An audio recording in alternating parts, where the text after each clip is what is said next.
Mae go leor, aniu timid gal a dhéanú Crosóg Bhríde agus le Crosóg Bhríde a dhéanú caithimid féithe a el. So dar náid tan na féithe se le fáil ans na parcam na táis flió agus tá neart acu sin le fáil an san tíir seo leis an nearranga lig a dhéanamid. So leis an Crosóg Bhríde a dhéanú caithimid na fágatha a bheith againn nó i ddír chonal Germid féithe. Agus rudí deas a glása náhfuil ionta tánaí a léidir go leor fásta. An chéad rud a dhéanann tú ná féin tú an cionamhain amach don na fangatha agus chuann tú é díra mar sin, féin tú an darna cion agus caiad tú é a dhéanú cos le Crosóg agus an sin lúb síos é. So sin tús an Crosóg. Agus an sin caiad tú é a chontóchart. Agus an sin féin tú fangog eile. Agus glachan tú é, agus chuann tú é isteach fásta. Dén cinnte go gurn tú grim mai dangan ar an taobh seo, sa dóid agus na ditin ahanrod as a chéile agad. So be lau amhain i chuinead grim ar an léir, agus be an lau eile ag tiontóchart é, agus i chuinead é jazz chanta. Agus go dtíra tin tú a réile sin, tiontóchart, chuig grim danganar, agus an sin féin tú cion eile, agus tin tú síos le bailí agus casan tú chart é. Agus a rís, tiontóchart é, coní do lau ag an léir le é a chuineáil jazz chanta. Agus ficinn tú an crú ag teart anis ar an Crosóg. Agus a réilinn, grim chanta sa léir, chuir seo síos le bailí agus cas síos é. So glachan sé clear tú lei seo a dhéanú, ní bhí tú ábalt a dhéanú an chead cion chó forest, ach de réir chéile tagann sé agad. So a réist, fai cion eile, chuir síos é le bailí agus cas thart é. In é tamil, ficid tú an patron beg ag teart, cos le cearnaga buga a sí a léir an Crosóg. Higla di seo dhéanú bug, nó higla di dhéanú mór, tá coidead an na daoine agus is mailá cion bug a bheith acu an san char, agus tá daoine eile agus is mailá cion mór a dhéanú fá haine an teach chomáid. So a réilinn i gá thart an tám ar fad. An sin chuir grim danganar agus tiontóchart é, agus tin tú ré an sin go dtí an chiad cion eile. Agus de réir chéile taisin sé géirí níos mó agus níos mó. Grim dangan an san léir an rud is táhairtaí, agus a chur cion úr isteach ag an nám, ag chuineáil sé chanta agus jazz néta fásta. Agus ficinn tú an patron ag teacht de réir chéile aige. Anis bín coide acu rábhag higla cion bre mór a dhéanú chomáid ag an nám ag tiontóchart. Anis is fad a mis ag déanú na Crosóg Bhríde seocha as go dóir dú héin agus bre le mórthar a bheith an dhéanú nar bhí muid bag agus bhí mé gárcáthise agus ag fólam ci déan dáir le a dhéanú. Agus anis tá páistí agam héin agus is mailom nar a bín siad sin a dhéanú chomáid. Is tradition jazz é an san tíir seo, in New Brigid, bín an ceiliúrú againn ar a chiad lead a mí fiabhra a an bhliain, agus is í ceann na mór níomha na an san tíir seo, New Padraig, New Colm Ceile agus New Brigid.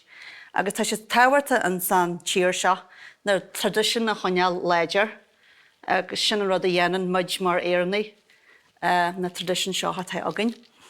So tá me gáil a réilm, i gáil thart agus a gáil thart an tám ar fad a chuineáil me lau an san léir agus a chuineáil é jazz chanta an tám ar fad.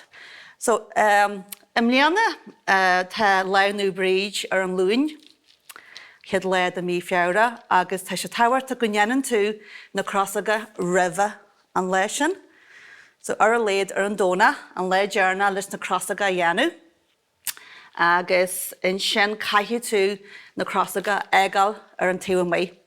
Agus de réir tradition na scéalaíarta I dtíar siad go dagan New Brigid Heart ar an inú leis trachad de mí anar agus bíonn si ag genú cosisiú ar na Crosóg Bhríde. Agus bhí cuidhúr cainte agus cuidhúr scéalta ag buint lei sin bar eile cailíneog narrópásta teart go dtí teart na cósanna agus scartáid síisteach ar an dáras gógaí ar mar glúine oscailgaí marsúla agus seo thugann bríd bhanithe agus dearú na daoine ar ais sé banithe í. Agus in sin rathair siad a ré agus dheagúid siad na Crosóga a mí ag an dáras cúil agus thocú New Brigid le iad a thoisiú. So rud jazz agus a len scéalta san bhfuil fá New Brigid chomáid is Hannig si as teile ionta séver a Kildara agus bhí si ionta maid don na bocht bhí si gcónaí tuairt airgid agus béadífa a níor airsa ionta sesta lei agus bhí scéaltaí an go raibh si genú merúilte chomáid agus bhí si cuairtú písatáú le sépala dhéanú agus ní raibh lein sesta talú ar bí a chuirt daithe agus so chuis si háartar agus dúirtí leis an deochalamm fiú méid mo chlácha Tás an clácha bhí ar drumsaí Tá deochalamm fiú an méid sin talú a eil le sépalbeg a chogáil agus sa déirú thug sé isteach agus lig sé daithe sin a dhéanú agus bhain si daithe a chlácha agus spréis si amach ar an talú Ac yn sian hasin cloca gyda níos mó agus níos mó agus níos mó agus sa deireadh bhí coppla acra da talú aici agus bhí si ábalta sépal bre mór a thógáil agus de réir scéaltaí runniú an chead sépal in sin an Kildara amach as émuid an crán dara agus deirtar go sin an fé go bhfuil an taine mar an chondaid sin inis Kildara. So scéalbeg jazz So bhí is duine camáí go raibh si bre ábalta fistaí go dé bhí si geirí an san síl agus fuair si mar bhí si geirí. So is léir go ban speisialta í agus war si an san cuigiú héistéag ag an cuigiú éistéag